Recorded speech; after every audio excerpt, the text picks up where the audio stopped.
And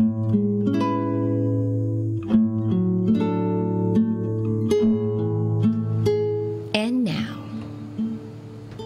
it's time for DJ Rocky's Secret Files.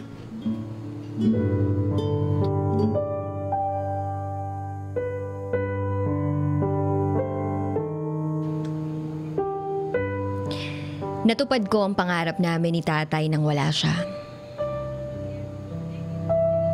Itago niyo ako sa pangalang Thea. Kasalukuyang nasa Middle East, nakikipaglaban sa tindi ng init at lamig. At ito ang aking secret file. Uumpisahan ko ang kwento ko sa bilang naming magkakapatid. Marami kami. 5 babae at 5 lalaki. Pero technically, 11 kami. Namatay lang yung pinakapanganay namin. Pero sa totoo lang, hindi ko na siya naabutan. Ako kasi ang pangalawa sa bunso.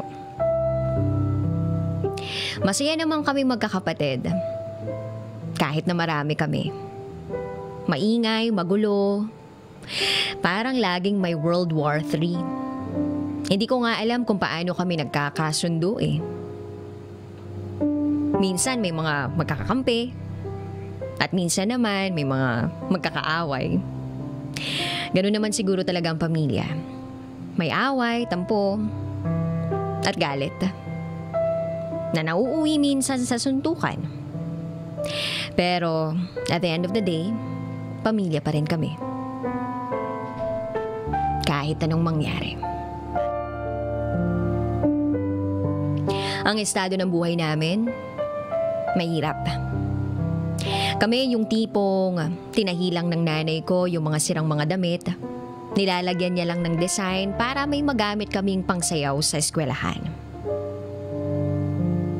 Tapos yung tsinelas namin, nakailang wire na. Pero go pa rin. Hanggat pwede pa. Naalala ko nga yung grade 2 ako. Mga 6 na buwan na siguro yung bunso namin noon. Nang biglang magkasakit. Sa bundok pa kami nakatira noon. Dinala siya sa sentro. Naiwan kami doon ng ate Mitch ko. Yung sinundan ko at yung 2 kong kuya. Na mga nagbibinata. Siguro mga 16 at 18 sila noon. Tapos ang tagal-tagal ng nanay at tatay ko doon sa ospital. Wala kaming balita. Kasi nga nasa bundok kami.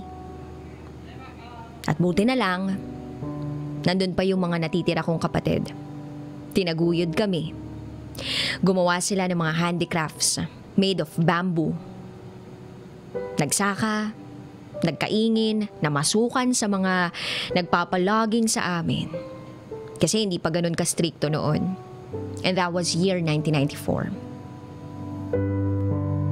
Almost 6 months nawala ang nanay at tatay ko. Dahil nandoon sila sa panganay namin sa sentro. Doon pala sila tumira dahil nakakonfine ang bunso namin. Isinuko na nga ng tatay ko yung bunso namin kasi hindi na nila alam kung ano daw talagang sakit. Naibenta nila ang lupa, kalabaw, aso, manok, halos lahat ng meron kami para may pambayad. Hanggang sa nakauwi na sila. Gumaling yung kapatid ko. Ewan ko kung maniniwala kayo pero sa tawas daw gumaling.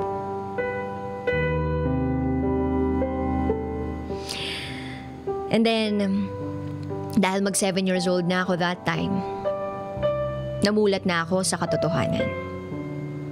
Sa katotohanan ng kalagayan ng pamilya ko.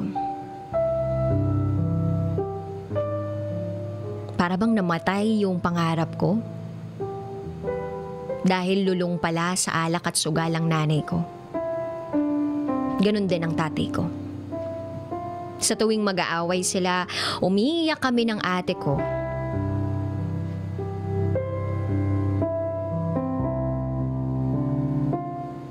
Kasi nagbubugbugan sila.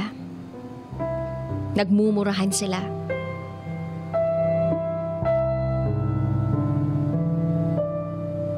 Ewan ko, hindi ko alam kung anong rason nila. At laging ganun. Basta ang alam ko, magulo ang nanay at tatay ko. Masakit maging parte ng pamilya namin. Kaya yung mga iba kong kapatid, pinili na lang umalis sa amin. Lumipas ang panahon, nakitira kami sa bahay ng ate ko na nag-abroad. Kasama namin doon ang asawa niya. Hanggang sa dumating yung araw na pinalayas kami ng bayaw ko. Nung first year high school kasi ako, ang nanay ko tumatanggap ng padala ng ate ko nang hindi namin alam kung anong nangyayari. Tinatanggap niya yung padala ng ate ko, pero biglang nauubos. Alam niyo, awang-awa rin ako talaga sa ate ko na nasa abroad nun. Pero nung magagawa ko, wala kaming lakas ng loob. Kaya ayun, pinalayas kami ng bayaw ko.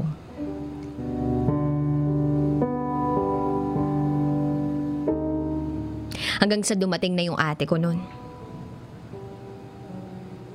Ang sakit lang isipin na yung anak yung mismong nagpapalayas sa sarili niyang nanay.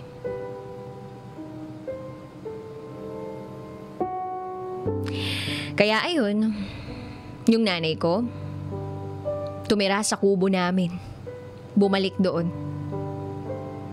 At sinabihan ako ng ate ko noon na mas mangarap daw kami ng mas mataas at mas magandang buhay. Kaya ang ginawa niya sa akin, pinag-aral niya pa ako ng college. After noon, okay naman. Doon ako tumira sa kanya. Tapos, umuwi ako ng bahay namin mismo. Doon nakita ko ang nanay at tatay ko. Yung kalagayan nila. Nagmukha silang mga matatanda talaga. Yung tatay ko parang pagod na pagod yung mukha. At yung nanay ko naman, mas parang nalulung sa alak. Agahan niya, alak. Tanghalian niya, alak. At ang hapunan niya, alak. Kahit walang kain, basta may alak. Naaawa ako sa kanila.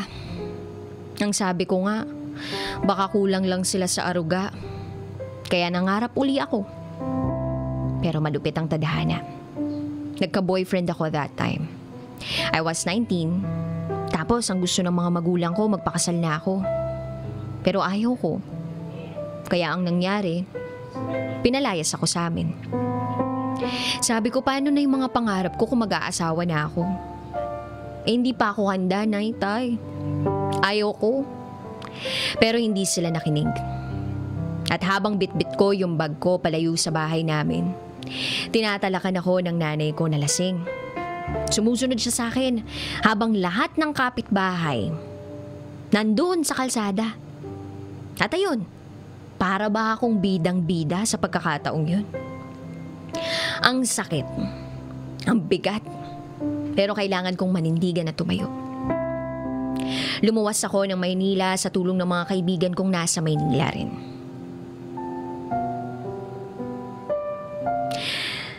Wala akong komunikasyon sa mga kapatid ko at magulang ko. Wala silang narinig na balita tungkol sa akin. Pero mabait ang Diyos sa akin. Sa amin. Ng pamilya ko. Sa awa ng Diyos, nag-message sa akin yung best friend ko. At ang sabi niya, yung isa kong ate nasa abroad. At magkasama sila doon. Tapos sinawagan ako nung ate ko. Pinagalitan niya ako at sinabi niya sa akin na umuwi na ako. Tapos, ang plano niya, kuha daw ako ng passport at kumuha ng visa para makapag-abroad din ako. Naramdaman ko na baka eto na yung pagkakataon ko para matupad yung mga pangarap ko. Umuwi ako agad sa amin. Nakausap ko ang tatay ko, humingi siya ng sorry sa akin. Umiyak ako at niyakap niya ako ng sobrang higpit. At doon first time kong nakipag-inuman sa tatay ko. Siya pa ang bumili ng iinumin namin. Naging masaya ako habang nasa bahay ako noon. Napansin ko rin na hindi masyadong umiinom ang tatay ko. Yun pala, ilang beses na siyang na mild stroke. Nakakalungkot. Pero nakaka-disappoint pa rin dahil yung nanay ko, ganun pa din. Minumura kami, umiinom pa rin, pero sanay na kami. Sanay na ako. Wala na akong magagawa eh. Hanggang sa dumating na yung visa ko. Nilakad ko lahat ng papeles. Tapos nakipag-bonding muna ako sa mga kapatid ko. Hanggang sa yun na nga. Lumuwas ako ng Maynila. Hinatid na nila ako. Kaway-kaway, bye-bye. At tandang-tanda ko pa na kahit malabo yung salamin ng bus, yung mga itsura nila. Kitang-kita ko yung ngiti ng tatay ko, ng mga kuya ko, at nung iba ko pang mga kapatid na babae.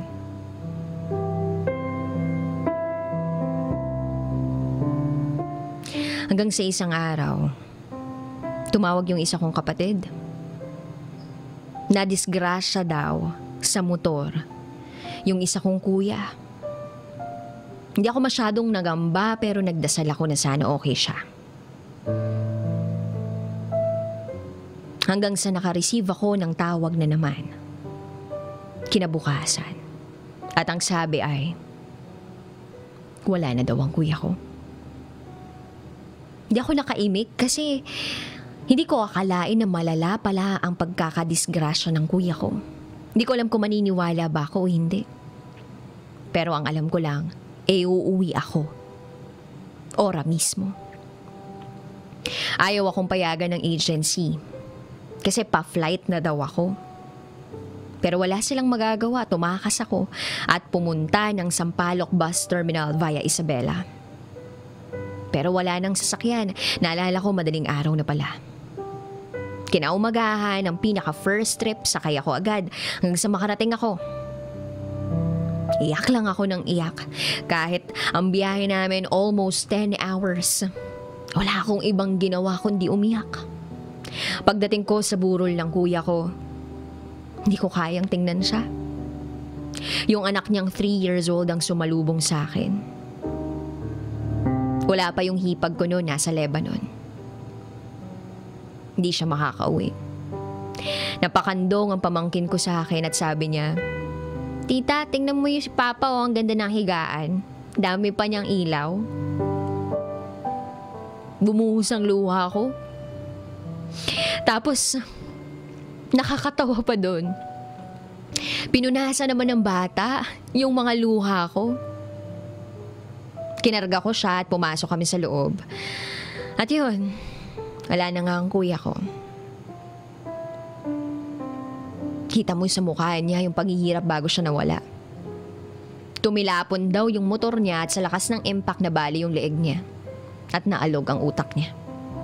Di ko siya kayang titigan ng matagal kasi ang sakit-sakit palang mawalan ng kapatid.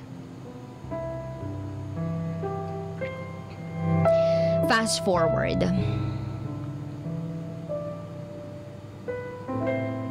Nagpunta na ako ng Middle East. Pagdating ko dun, nahihirapan ako mag-adjust. Dahil sa amo ko. Pero para sa pangarap ko, kakayanin ko. Lumipas ang 2 buwan, sunod-sunod na daw ang mild stroke ng tatay ko. At halos walang natitira sa sinasahod ko, pero sige lang, kaya ko. Hanggat andito ako para sa kanila.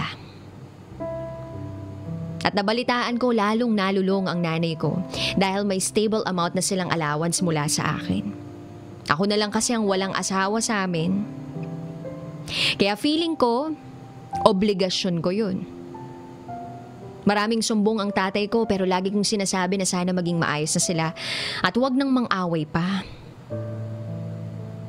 Tapos sabi ng tatay ko, siguro magiging masaya ang nanay mo pag namatay ako. Nainis ako dun sa sinabi ni tatay. Sabi ko na lang, alagaan niyo po yung sarili ninyo, nay, tay, kasi yan lang yung tanging hiling ko. Pero taliwas sa hiling ko ang nangyari. Bumalik sa pag-iinom ang tatay ko at lumala ang pagsusugal at pag-iinom ng nanay ko. Napabayaan na rin yung bunso namin.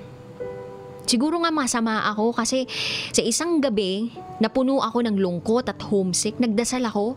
Tapos ang sabi ko kay Lord, Lord, bigyan mo nga ng leksyon yung nanay ko para makita niya na mahalaga yung buhay niya. Then mid-September 2011, dinapuan ng sakit yung nanay ko. Halos sa ospital na siya manirahan. Meron siyang oxygen doon. Di na siya halos makahawak ng baso.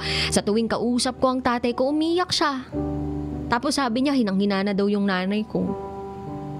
Nanatili siyang mahina kahit nasa ospital siya hanggang Feb 2012. Pumunta yung asawa ng panganay naming lalaki. May dalang mangtatawas na naman. At ayun, sinubukan, nakinig, at unti-unting nakabawi yung katawan niya. Then July 2012, pinapauwi ako ng amo ko. Kahit 1 year pa lang ako doon kasi magbabakasyon daw sila sa Europe ng halos 3 months. Ang sabi, libre naman daw yung ticket ko at ibibigay pa rin daw yung sahod ko kahit bakasyon. Sabi pa nila, if you have the chance to see them and to be with them, grab that chance because you will never know what tomorrow will come. Natawa ako dun.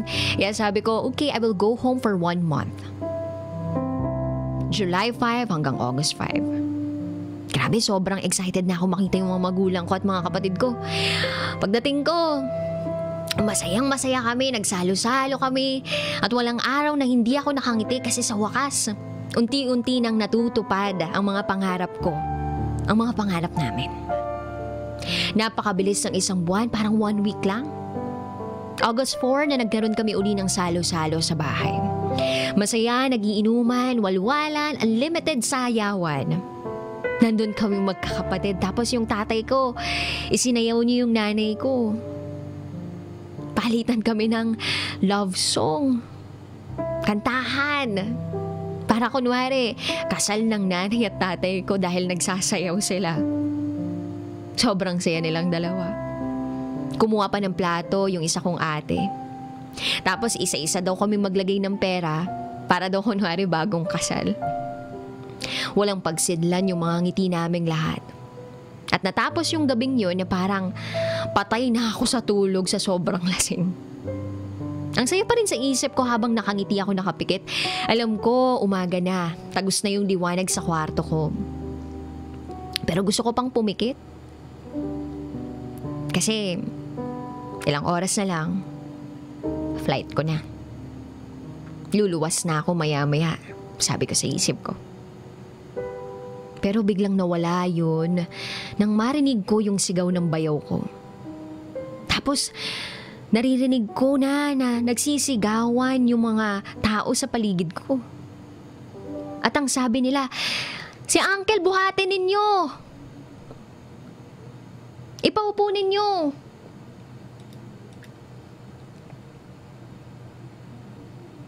Marami pang iba ang narinig ako. Bumangon ako. At parang wala sa sarili na lumabas ng kwarto.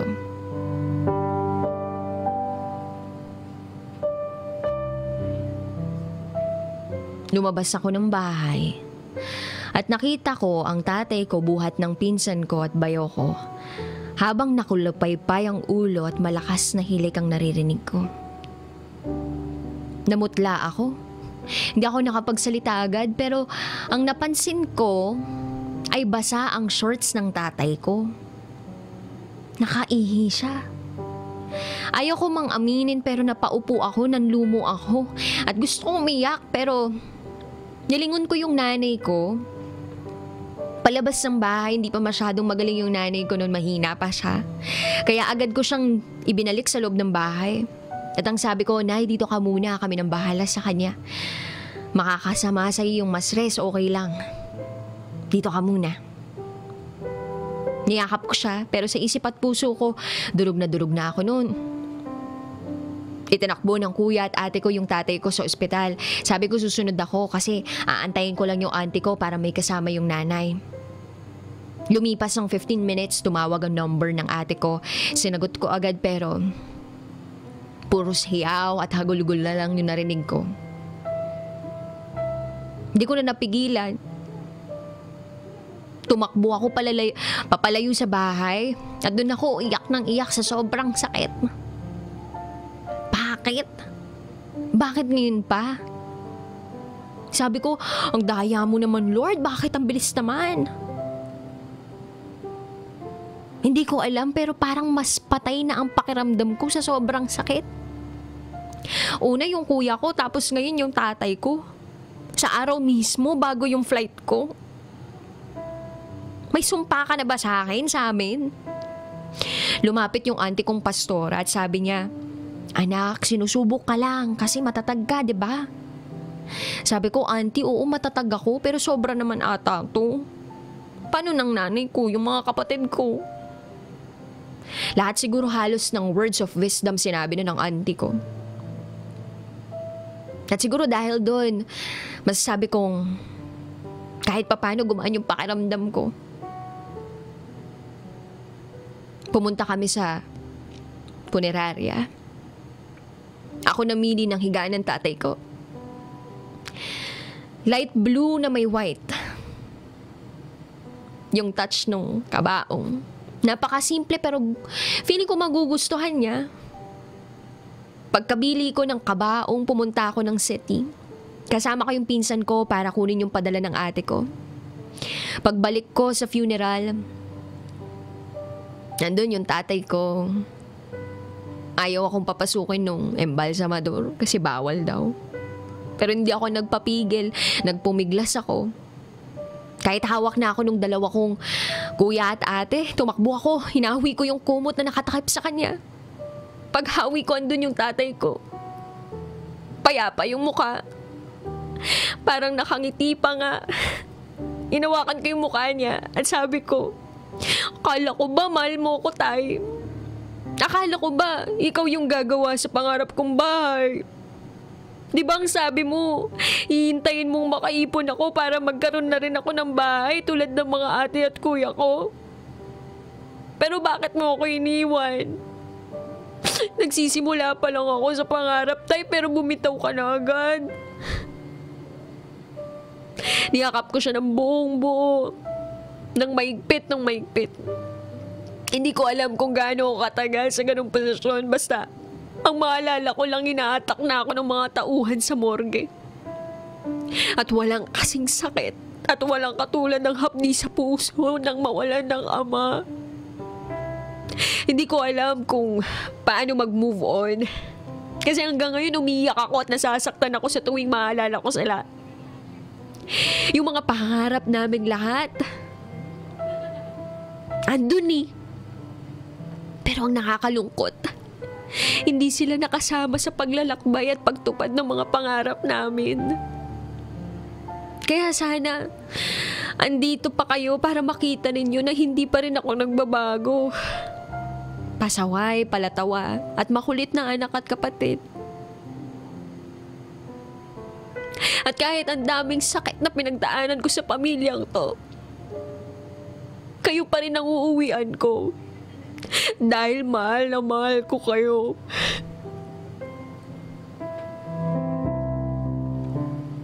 Ngayon, andito na kaming 5 magkakapatid sa Middle East. Iisang bansa kasi ayaw namin maghiwa-hiwalay. Dala namin ang mga pangarap na minsan ibinulong sa kawalan. Ang nanay ko 3 years nang tumigil sa pag-iinom.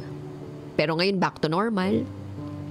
Umiyak na lang ako kadadasal na sana gabayan siya at sana pahabain pa yung buhay niya. Natupad ko na yung pangarap namin ng tatay ko.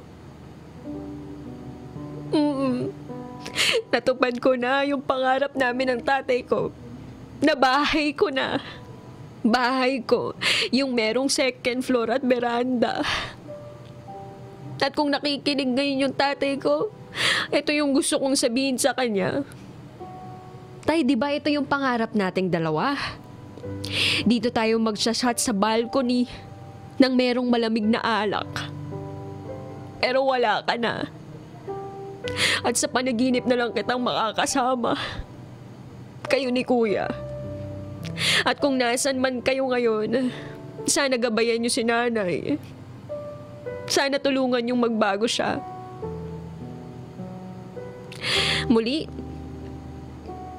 ako si Thea. At ito ang aking secret file.